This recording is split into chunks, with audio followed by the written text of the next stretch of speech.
So we've got Michael John Warren. Michael John, it just rolls off the tongue. It does. Michael John Warren with us, director, producer. Yep. I read a little bit about your story of being 17 in 1991, getting to experience Lollapalooza for the first time. How was that experience?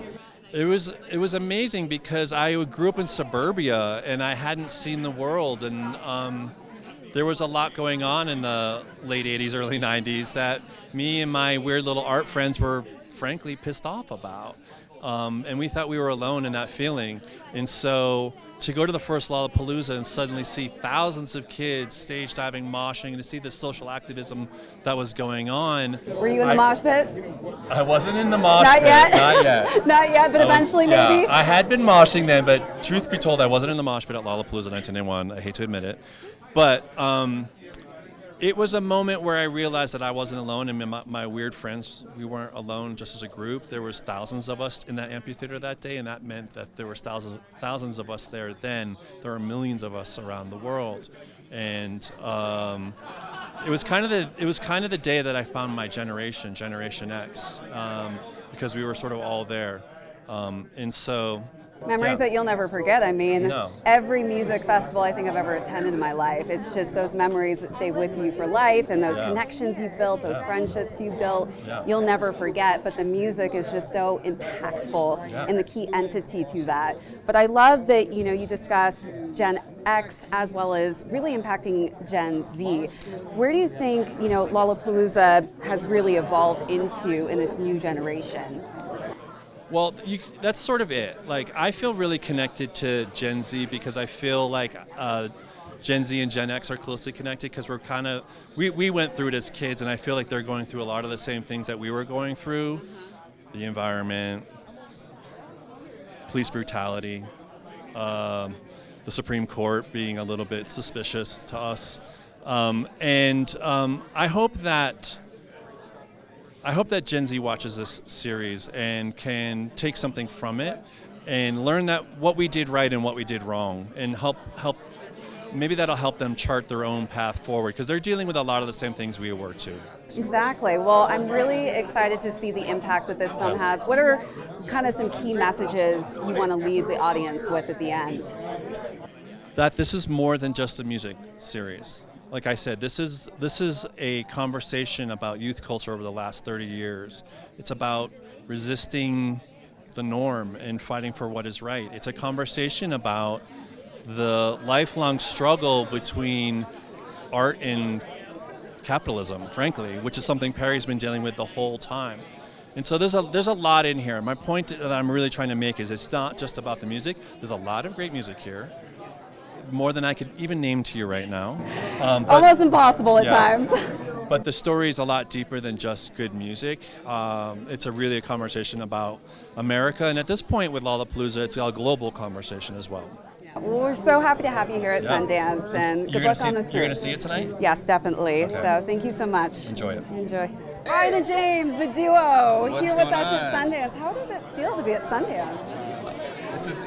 It's a dream come true. I mean, as an artist, as a filmmaker, I mean, this is the 40th year. Growing up, 40th anniversary. Yeah, loving all of the projects that have come out here really helped influence me as a filmmaker. It's a dream come true.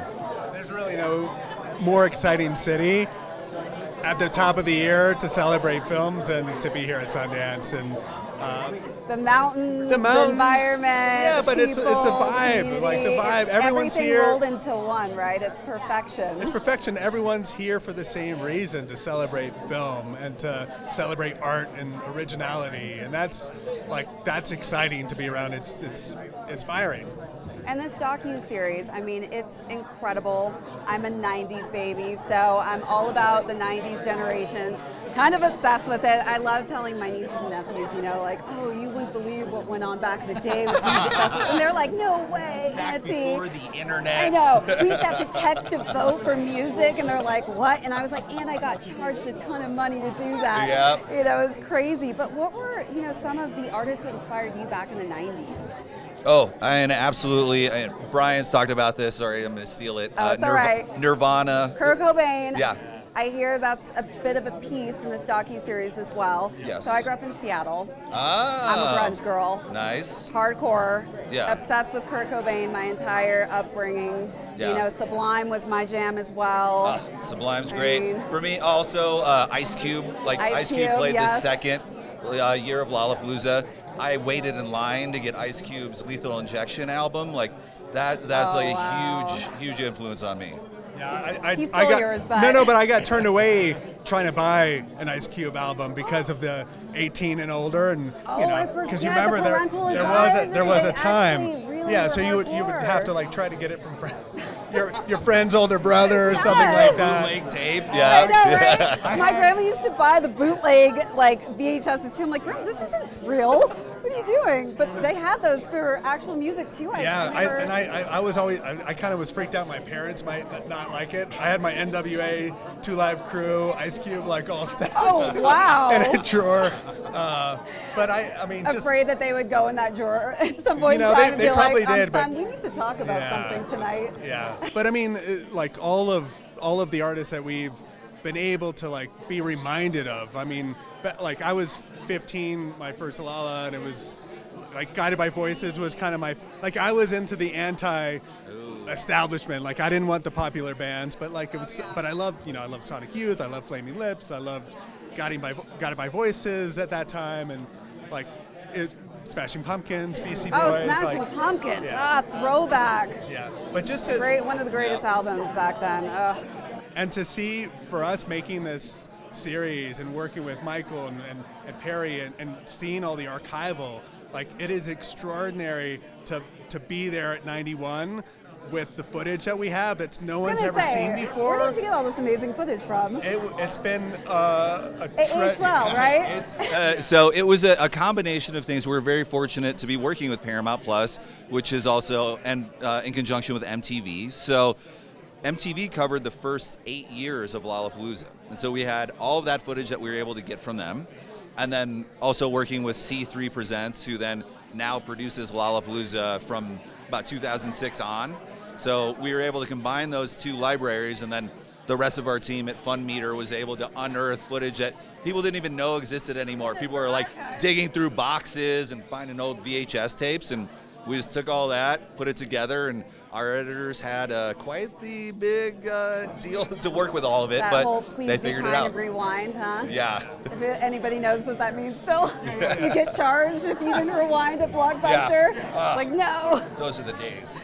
I know. So last question is, what was your most exciting part of this project to work on? Oh, Brian, you gotta take this one.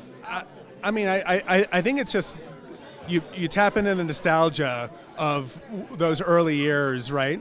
And then when you see the youth culture, time and time again, the fans from 91 to 92 to 95 to 2005 to 2010, like you get this unique window into the world. I think it's one of the more surprising things, so I say it's also one of the more exciting because I've never seen a documentary be able to tap into youth culture and illustrate how it's evolved over a 30-year stretch of time. It's crazy how long Lollapalooza's been around for. Yeah. I mean, it's hard to manage a music festival and have it become successful every single year and bring it back. Yeah. So how about for yourself? What was the most exciting part of the project to work on? The most exciting part was to be able to see the footage from the 90s. We're not just getting performance footage, but we're actually being able to see what was going on behind the scenes. There's a phenomenal part in it that I don't want to fully give away, but let's just say at the very first performance, Nine Inch Nails has a huge problem, and instead of just seeing something on the stage and not knowing what happened, we have all the backstage footage of what was really going on at the time, and just to be able to then listen to Nine Inch Nails talk about what they were dealing with and then see this whole thing play out is just absolutely crazy. That's so fun. I do want to add one thing, which is that one of the things that was exciting for us as a company and producers and just this was a story. This is not just like, let's showcase a Piece couple together what artists. we have in the archives. Yeah, Like you're but- telling a real story and piecing it together in a way that people probably never imagined that story to outlay for the Most viewer. people have no idea that Lollapalooza started with Perry Farrell, who was trying to do a farewell tour for Jane's Addiction. I mean, it's crazy. It was supposed to be just a simple farewell tour, Yeah. and it just like exploded into something that people will always remember. Yeah. Yeah, well, incredible project. Thank you. We're so excited to share this with our viewers. So thank you so much for taking the time with us at Sundance, and enjoy the rest of the festival. All right. Thank you so much.